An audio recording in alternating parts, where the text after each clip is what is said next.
Hi, I'm Victoria Hayes, 35 years old, and what I endured, and how I responded, changed my life forever. It started with a knock on my door, the kind you never forget. A police officer told me my husband, Daniel, was dead. I froze. But when I ran upstairs, the bed was empty, except for a mannequin. That's when I realized the life I thought I had was built on lies, and I was about to take it all back. Before I begin, if you've ever been betrayed, underestimated, or pushed to your breaking point, hit that like button and subscribe. This story isn't just revenge, it's about reclaiming your power. I remember the exact moment my world split in two. I was in my kitchen, the smell of garlic and rosemary filling the air, chopping vegetables for dinner. Everything seemed normal, my daughter, Emily, humming in the living room, Daniel supposedly asleep upstairs. Then came the knock. Not the gentle tap of a neighbor, not the salesman's persistent rattle. This was official, heavy, impossible to ignore. "Mrs. Hayes," said the officer, his voice steady, almost clinical. "Your husband. Daniel Carter, he's been in a fatal car accident." The world stopped. My hands froze on the cutting board. The knife clattered to the floor. I gasped. "No, you're mistaken. He's upstairs. I just saw him." They followed me to the bedroom. That's when reality twisted like a knife in my chest. The figure in the bed wasn't Daniel. It wasn't even human. It was a mannequin, propped with perfect posture, clothed in Daniel's pajamas, hair combed like he'd been lying there all night. For a heartbeat, I couldn't breathe. Then the memories began to flicker, like an old film I had tried to erase. The late nights, the secret texts, the sly smiles that didn't reach his eyes. The first time I suspected something was off, I brushed it away. I had spent my life rising from nothing, abandoned by my father, scraping through college, building my empire with blood, sweat, and sleepless nights. I wasn't about to crumble because of doubt. But Daniel had always had a way of underestimating me. And that, I realized, was his fatal mistake. I built everything from scratch. By 35, I was a multi-millionaire, married, mother to Emily, and seemingly untouchable. People admired me. They envied me. They didn't see the cracks behind the glass walls. And Daniel, he had always resented me for it. Not the hard work, not the nights I stayed up calculating profits, but the power I held, power he thought he deserved to share. Then I found the first real betrayal. Hidden messages on his phone. Conversations that vanished when I asked about them. The moment I realized Daniel was planning to leave, to run away with my so-called partner, Nathan Brooks, was the moment I understood just how dangerous a man scorned can be. They had a plan. Fake Daniel's death, steal millions, vanish. And I had something far more dangerous, awareness. The days that followed were a storm of disbelief, anger, and icy calculation. I had to act, but first, I had to understand. I watched Daniel from the shadows, noting every glance, every hesitation.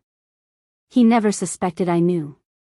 The arrogance of men like him, they assume women see, but never act. That's what made this game mine to win. I'll never forget the sleepless nights.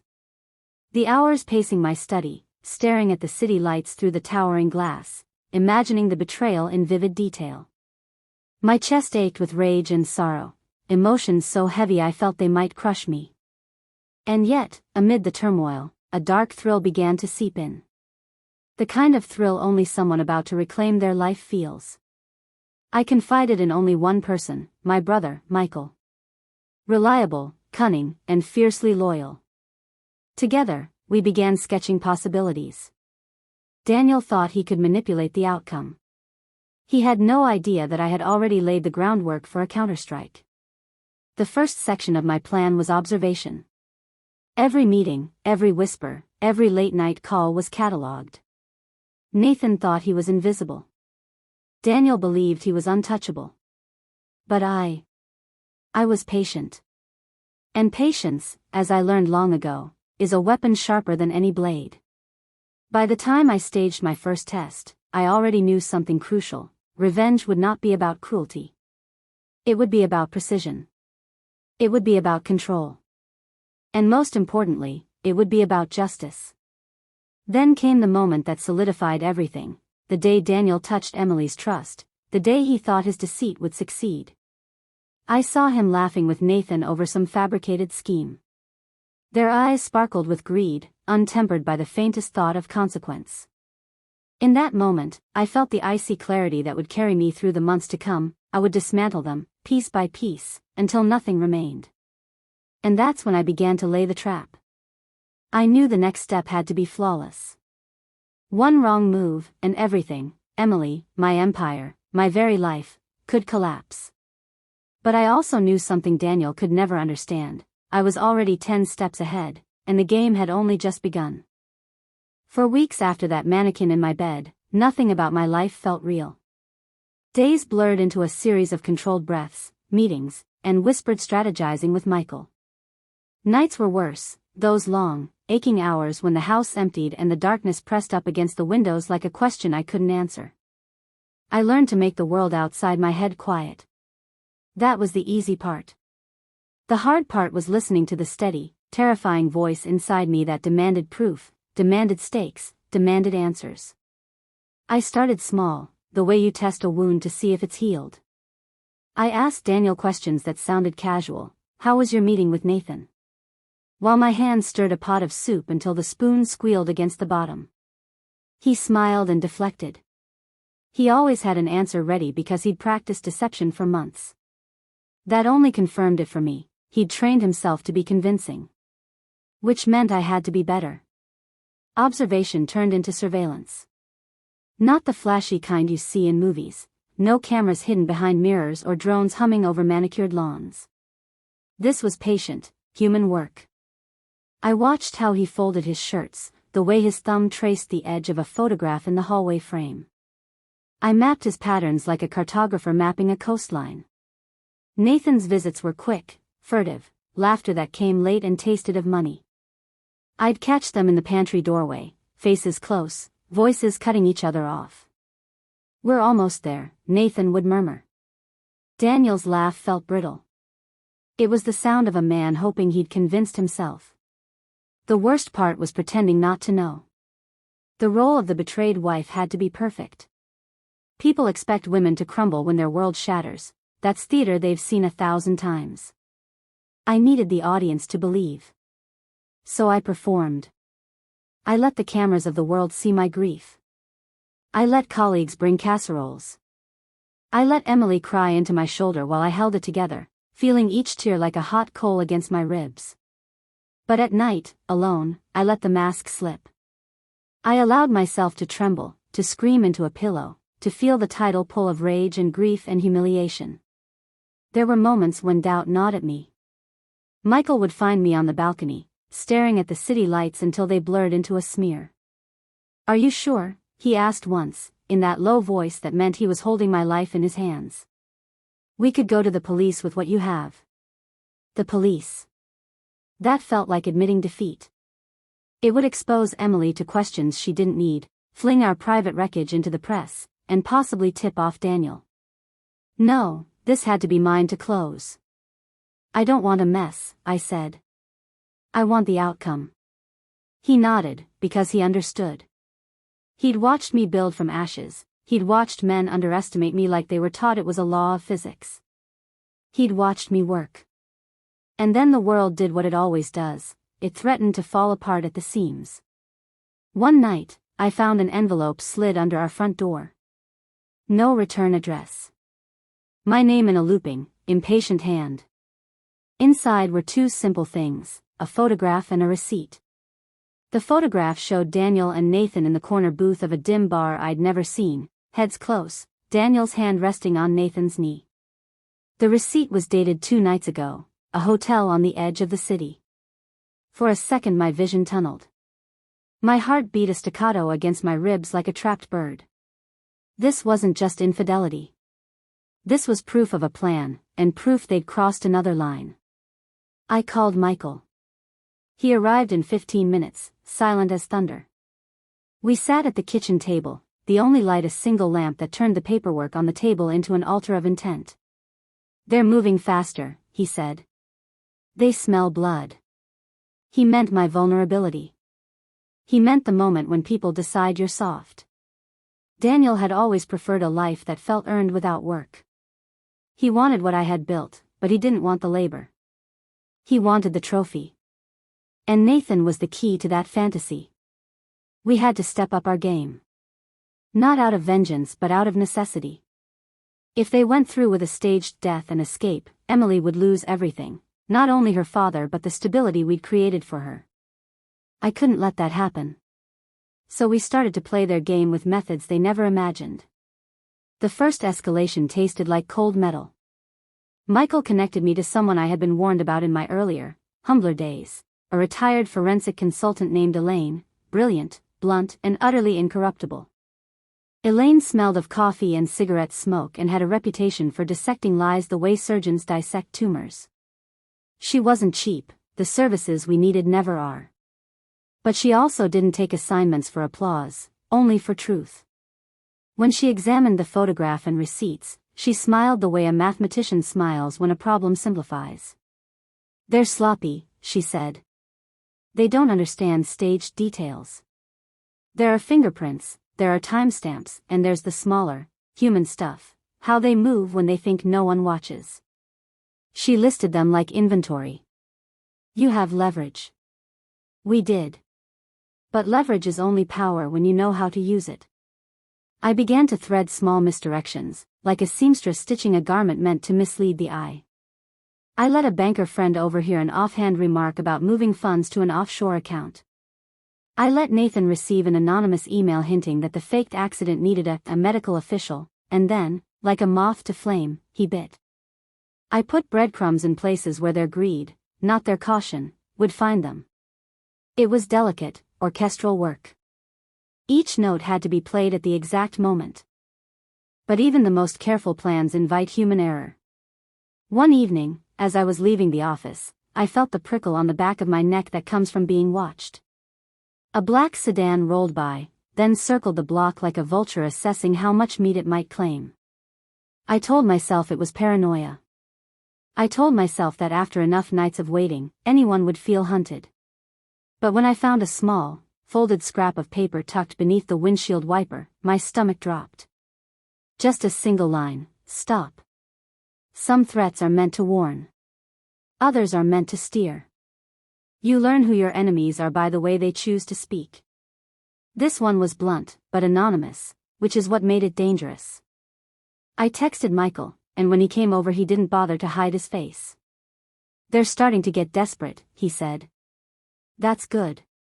His jaw worked as though he wanted to bite into the word. Desperation brings mistakes. I should say something here about fear. It isn't a constant. It arrives in waves, sharp, tidal, then receding. Sometimes it sits behind you like a shadow, refusing to detach. Other times it explodes into full-body panic that makes you clumsy and small. For me, fear became a fuel. It brightened my edges. I focused it into work. I turned trembling into calculation. The adrenaline kept my hands steady and my mind clean. But late at night, when Emily slept in the next room with the soft click of her small clock, I would press my face to the cool tile and let the tears come until they muffled the sound of my thoughts.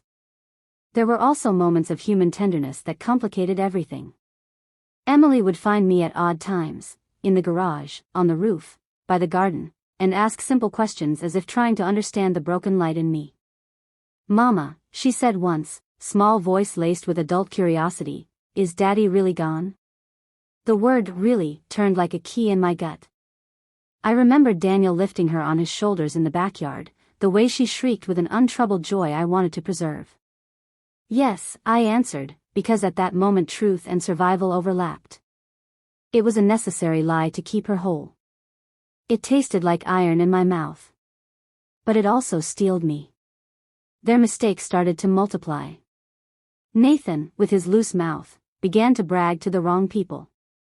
Daniel, with his fragile pride, started to make poor, visible choices. We intercepted a wired transfer and rerouted it to a holding account Michael controlled. We flagged a phishing attempt and traced it to a shell company. Each small victory made the net around them tighter. It also made them more dangerous.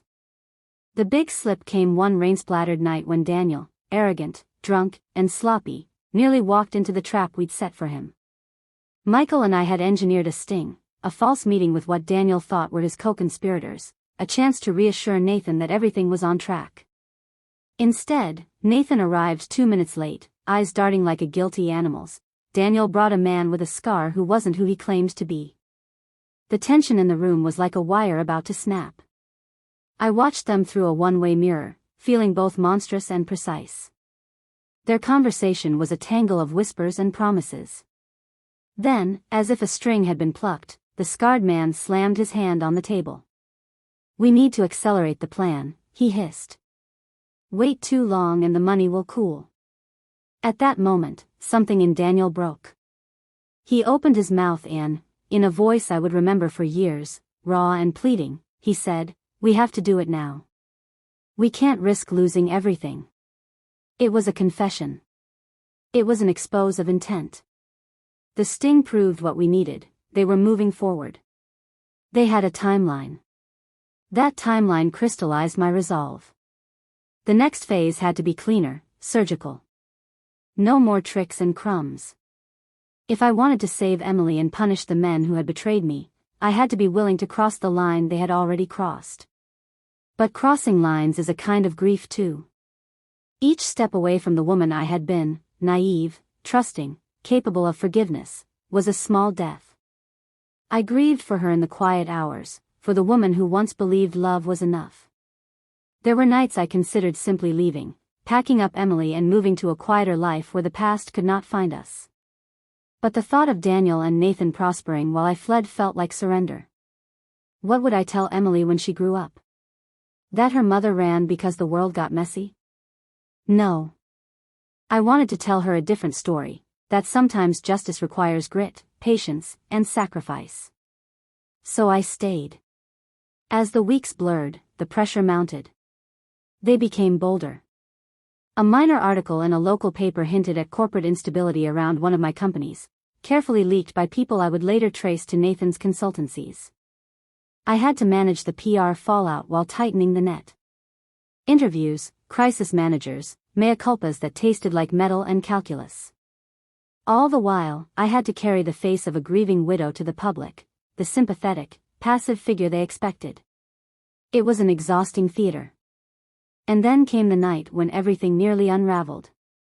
A delivery driver, misdirected by someone who had a knack for chaos, showed up at my door with a box addressed to Daniel. Inside was a set of keys, a GPS tracker, and an apology note with the kind of smug cruelty that's hard to describe. The note read, "We didn't expect you to be so attentive." My hands went cold. Someone was testing me and leaving breadcrumbs on purpose to watch me react. It was a message and a dare. I called Michael, voice clipped. "They're trying to bait us." His reply was immediate. "Good. Let them. We knew they were sloppy. Now they'll break themselves." That night my insomnia returned in full force. I paced the basement where we had set up an old study and a place to meet with allies. We'd turned the space into a workshop of lies and truths, maps pinned to cork boards, printed logs of calls, recordings, fake bank statements that smelled of paper and deceit. This was not a house anymore but a fortress. My phone buzzed, a text from an unknown number with an image attached, Daniel's face, asleep, in what looked like a rental car, HUD glowing from a device I recognized as a tracking module. Someone had been following him. Whoever it was wanted me to know that the men who thought they were escaping were being watched too. Either as threat or as a convenient mirror. Michael and I widened the net by bringing in a few more who owed me favors, a discreet accountant who could move numbers without a trace, a private investigator who knew how to find people who wanted to be hidden, a lawyer who specialized in shutting doors before they could open. All of them understood two things: 1, they would be paid; 2, they would be invisible in the public narrative. I asked for nothing showy. I wanted results. But no matter how many people stood on my side, the loneliness of command sat heavy. Making choices for others, especially Emily, carries a peculiar kind of loneliness. You are a general leading an army that doesn't know the battles it is fighting. They trust you because they have to. That trust can be a cruel burden. Then came the turning point that nearly undid me, a slip by Elaine. She called me one morning with a voice so tight I thought she might be crying. "Victoria, you need to see this," she said. She'd been combing through a string of anonymous accounts tied to Nathan and found a name I hadn't expected, a federal investigator who had previously been on the payroll of a different firm. "He's been following people like Daniel for years," she said. "But he's sloppy now. He's close. Close." The word felt like ice. If law enforcement started poking around, if anyone sniffed the edges of our plans, it could all collapse into a heap of litigation and scandal. I felt the adrenaline spike, the old fear, the one that makes your stomach flip. But then, unexpectedly, I felt a rush of something else, relief. Elaine's discovery meant that they were blind to the specific plan. It meant their exposure could be manipulated. It opened a new door. We decided to use the investigators' curiosity to our advantage. Michael and I drafted a false lead, a breadcrumb trail that hinted at a shadowy third party interested in stealing funds. We made it appear that the trail pointed away from us and toward an external target. The theory was simple: if we could convince Nathan and Daniel that someone else had independence and motive, they might accelerate their plan in a way that made them more careless. It was a dangerous stroke, it required flawless execution. We set it in motion. I will admit, there were nights I questioned the morality of what we were doing. I am not a monster. I thought about Daniel's face when he tucked Emily in at night, about the small, private moments that belonged to him and to her alone. I thought about love that had once existed and whether it deserved a square burial in the honesty of confession. But then I remembered the first time I saw the photograph of him with Nathan, hands touching where they should not, the way their laughter had been sold for a plan. Betrayal does not always arrive with a drumroll, sometimes it arrives with a smile. And when you are faced with someone who would trade your life for gain, the question of mercy is not simple.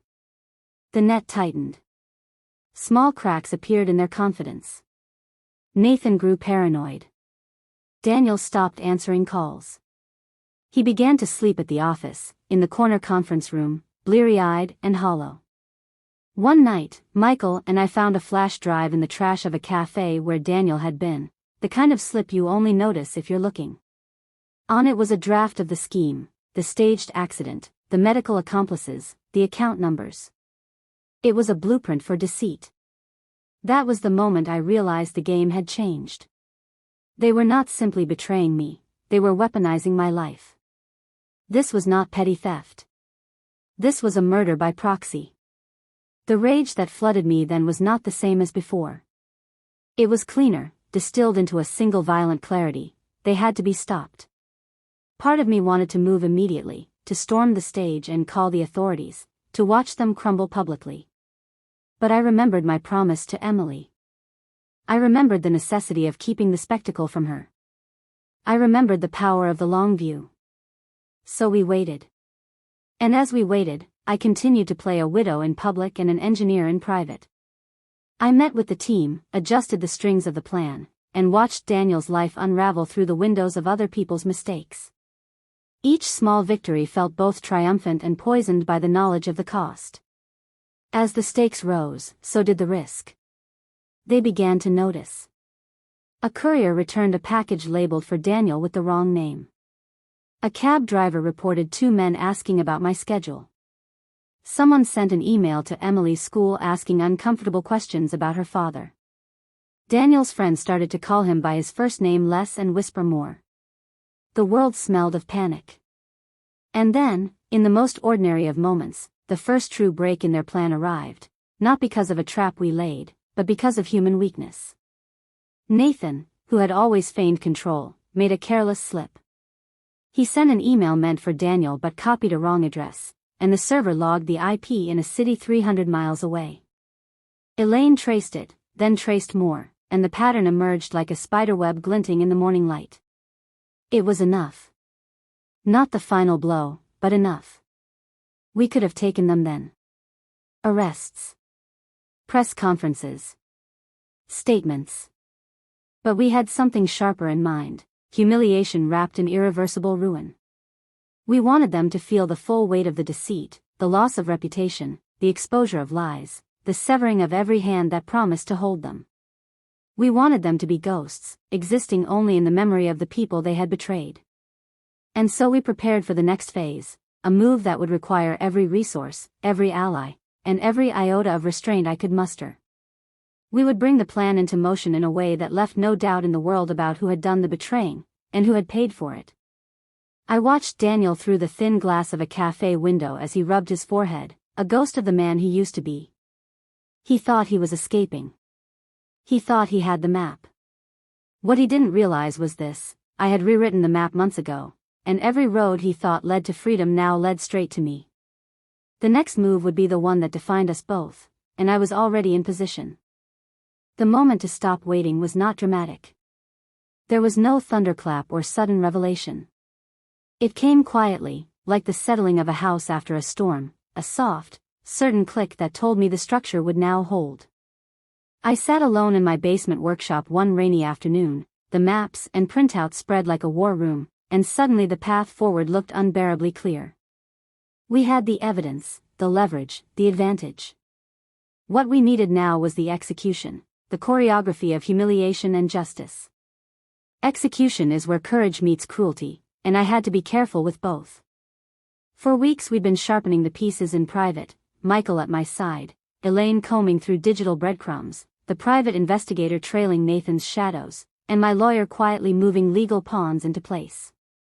The team was small, efficient, and loyal. I chose them like I chose everything in my life, with a purpose so exact it felt surgical. I remember the night I first spoke the word out loud: we fake it. It tasted like something forbidden on my tongue. We staged the accident, I said, and watched as Michael's knuckles whitened on the table. He didn't blink. Are you sure? He asked, because despite our shared determination he was still my brother and still human. He was right to ask. It meant this would not be some petty expose, it would be a plan that required deception in the grandest sense. It meant playing with lives and with truth. Yes, I said. But not to kill. To reveal. The difference mattered. I wanted to bankrupt their lies, not their lives. The faux death would be the end of the mask Daniel wore. It would force him to choose, flee and become a ghost, or face the wreckage he helped design. Either way, his plan to steal our fortune would crumble. We began by building the props of deception. My team needed someone who understood bodies, not for harm, but for believability. That's where Elaine introduced Dr. Harris, a retired medical examiner with a reputation for meticulousness and a soft, almost ironic love of puzzles. He was the kind of man who could make a silicone dummy breathe like a corpse and then tell you precisely why someone would believe it was real. He had retired because the world had grown loud and theatrical and he had preferred the quiet of facts.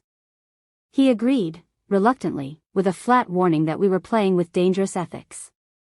I told him the ethics I cared about: Emily's life, my daughter's future. His voice softened. Then we do it carefully, he said. The decoy body had to be perfect. We commissioned a mannequin crafted to resemble Daniel in build and height, then layered it with prosthetic makeup to mimic injuries consistent with a violent, fatal crash.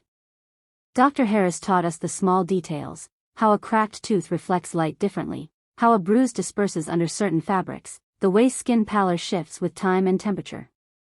He even gave us tips on scent control. The smell of a staged scene had to be convincing. I learned, hands-on, how the human body can be imitated and how convincingly a story can be told through the absence of truth.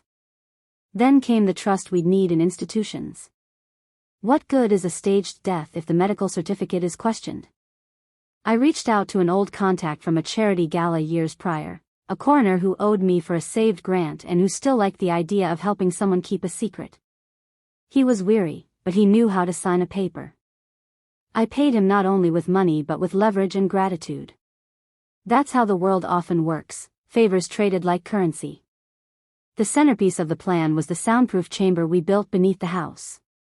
It was Dr. Harris's idea, a room where Daniel could be observed without the risk of his hearing us or conceiving what was happening.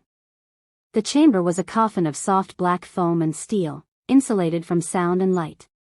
When we finally guided Daniel into it, not by force but by his own disorientation and manipulation, he would be awake enough to see, and yet contained enough to be powerless. People imagine revenge as a single roaring moment. In truth, the fiercest moments are quiet. They are the slow tightening of a band around someone who doesn't yet know it's there. Constructing the chamber felt grotesque and meticulous. I remember the smell of new paint and the echo of our tools in the basement. The workers we hired were freelancers who thought they were renovating an old wine cellar. They didn't ask questions. Michael watched the carpenters measure and the electrician wire the monitors, and I watched my own hands steady. Control is the only antidote to chaos. It steadied me like a rope when the world felt like an ocean. While the physical stage was being set, we began the psychological play. The public grieving act had to be flawless. I doubled down on the role of Victoria Hayes the widow. I lowered my head at memorials, let reporters catch tears on camera, accepted waves and condolences with a practiced air of fragile dignity. That image would be the mask I wore as we moved behind the curtain. On camera, I was the woman who had lost everything. In the basement, I was the woman who had found everything she needed to strike back. There were rehearsals, not the kind in studios, but rehearsals of behavior. Drilled lines for public appearances, scheduled phone calls that Nathan would intercept, emails we planted that mirrored panic. We fed them what they wanted, hints that the money would be vulnerable, that Daniel's death opened pathways. Greed is a predictable animal, it always rushes toward perceived weakness. Then the moment arrived when patience turned into motion. We baited them with a staged wire transfer, a sum visible enough to spike their interest but routed into a trap. Nathan, who trusted his own arrogance above all else, couldn't resist the glance. He made a move. Daniel, always eager for reassurance, reached out. They made contact in a motel room 3 towns over, clandestine and urgent. We watched them on monitors, mouths moved and hands gestured, each motion catalogued. The footage was clean. Their words were recorded. Their intent was irrefutable. But even as we closed in, small human things began to niggle at my resolve. I'd catch myself staring at a framed photograph of Emily on my desk, a snapshot of her at 7, jam on her cheek, grinning wide and whole. I thought about what I might have been if life had not forced my hand. I let those thoughts pass like clouds. There was no room for nostalgia in a plan like this. Sentimentality is a saboteur. One close call came that tested everything. Daniel, whom we'd assumed nearly numb and complicit with the plan to fake his death, had a moment of true fear and clarity. He called Emily's nanny one night in a voice that trembled and asked about Emily's day.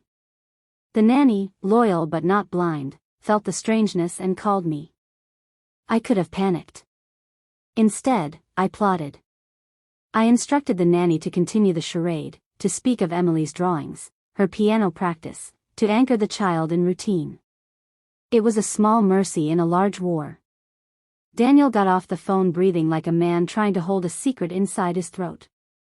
As the date we had chosen for the staged crash approached, the tension at home felt like electricity in the walls. I stopped sleeping in my own bed some nights, choosing instead to rest in the office where I could wake quickly. My dreams, when they came, were a patchwork of smoke and sirens and the echoing laugh of a man who never understood he was being observed. On the day itself, everything had to be orchestrated down to the sigh of wind against a broken side mirror.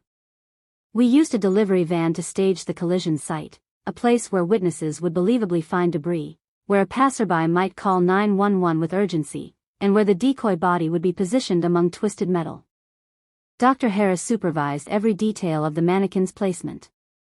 The coroner's signed note was timed to arrive as if by the work of officialdom. The news vans were not real. I had prepped the local press with a tip about a tragic accident on the ring road. The stage was set. Yet, even with all our care, perfection falters in tiny ways. The first sound that did not belong was a dog's bark, too close and too sharp. A woman walking her dog almost diverted to the scene, and Michael had to intercept her with the practiced sympathy of someone who has played a mourner long enough to be convincing. My throat tightened as we watched the world respond. People paused, called authorities, gossiped. The narrative we had spun was taking root. Meanwhile, Daniel and Nathan moved into what they believed would be their final, victorious steps. They executed their part of the deception with a mixture of fear and greed, and because they were desperate, they were not careful. Nathan's hubris showed in the way he insisted on being present at certain confirmations, in the way he unsheathed his need for affirmation in the presence of another. It was exactly the arrogance that would undo them. When the staged crash happened, our actors, the sirens, the broken glass, the poured engine oil that mimicked leaking fuel, played their roles impeccably. We allowed the rumor to spread that Daniel had died instantly, that a man who had been loved was gone. People called, flowers arrived, and Emily, shielded and safe, was told by me and by the nanny that her father had been taken from us. She cried in slow, large sobs, and I held her until we both trembled. It was terrible and necessary. But the critical moment was yet to come. Rather than allowing Daniel to believe his plan had succeeded, we needed him alive and awake to watch the ruins. It was a cruel calculus. I thought of Emily's face and of the man Daniel had once been. I thought of the photographs. The choice hardened within me. We transported him that night not to freedom, but to the chamber in my basement. How we got him there is a sequence I will not detail here in intimate forensic terms. Some acts are best left to implication, but it involved disorientation, a cocktail of truth and falsehood, and his own compulsion to see the supposed aftermath. He walked into the house convinced he'd outrun us. He walked into a world staged to confirm his victory. When the steel door clicked shut and the lights dimmed, he realized in a way that made his stomach lurch that he had been wrong. On the small monitor in front of him, the world we had built for him unspooled, my grief-stricken face on the evening news, Nathan's frantic, panicked calls to non-existent partners, documents being frozen, accounts being seized.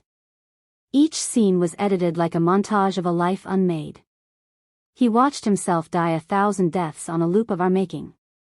For him, there was the horror of impotence, to be fully conscious of the ruin being enacted and unable to stop it. For me, there was a more complicated sensation, a cold, hydraulic clarity and, beneath it, the odd release of grief. Watching him watch us was revenge rendered into a mirror. He could see his face reflected in the consequences, and that reflection was grotesque. That first night in the chamber he begged. "Please, Victoria. Don't do this. Think of Emily." His voice sounded small and thin in the acoustically dead space. The petition was the same as it had been many times in our life together, pleading without accountability, asking for mercy without remorse. I could have let him go. I could have told him the truth and demanded he face it. But the story needed closure that would last. The world needed to know he had chosen his partner over his family, and I needed Emily to be able to build a life without the shadow of his manipulations. So I did what I had to. I showed him every betrayal. I let him watch the evidence pile up like snow until it buried him.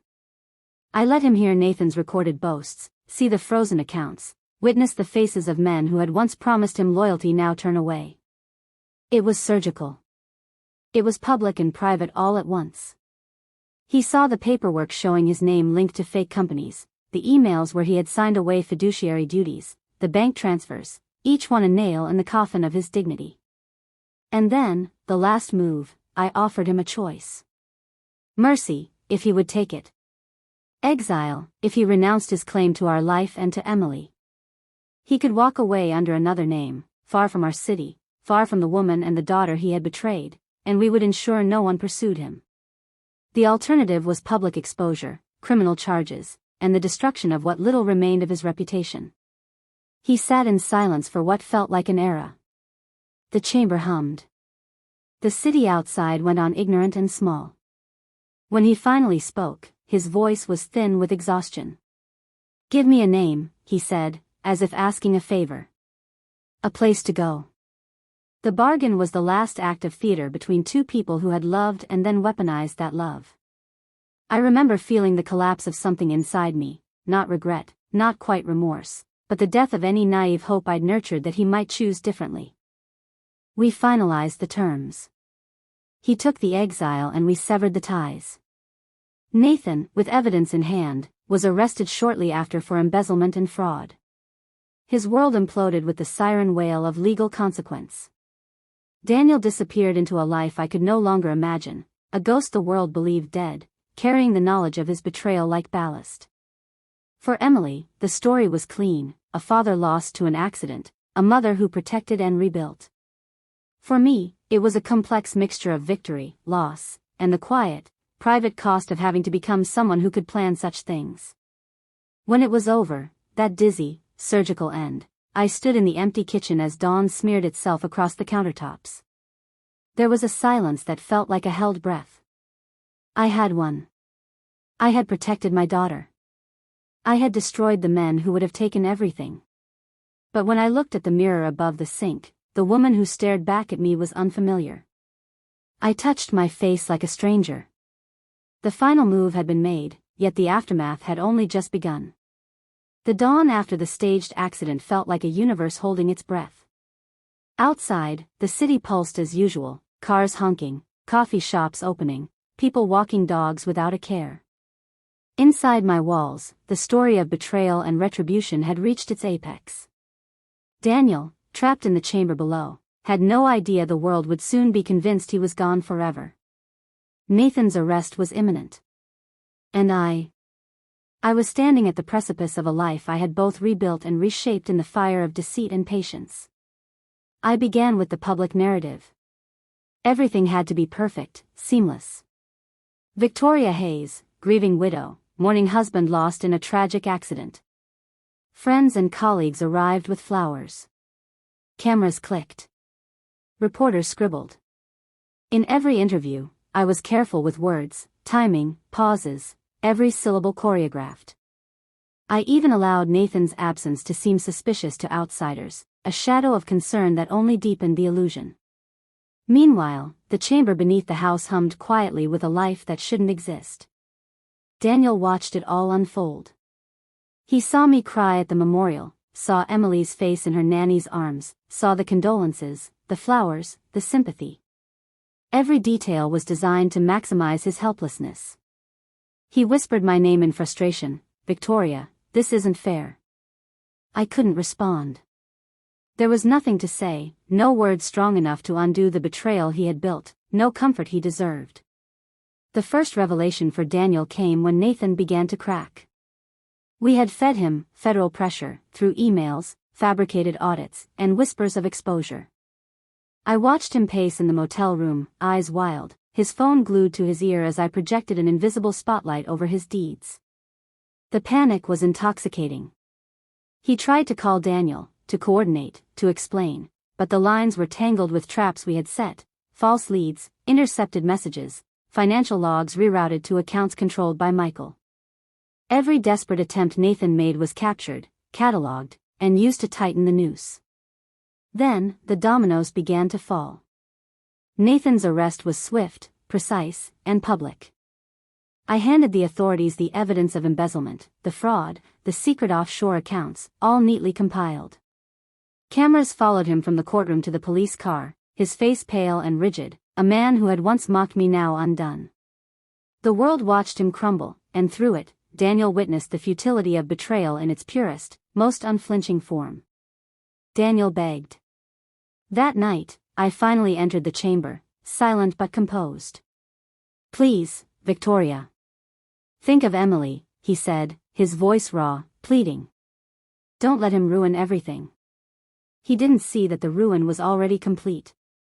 I knelt before him, my eyes level with his. "Emily deserves stability," I said softly.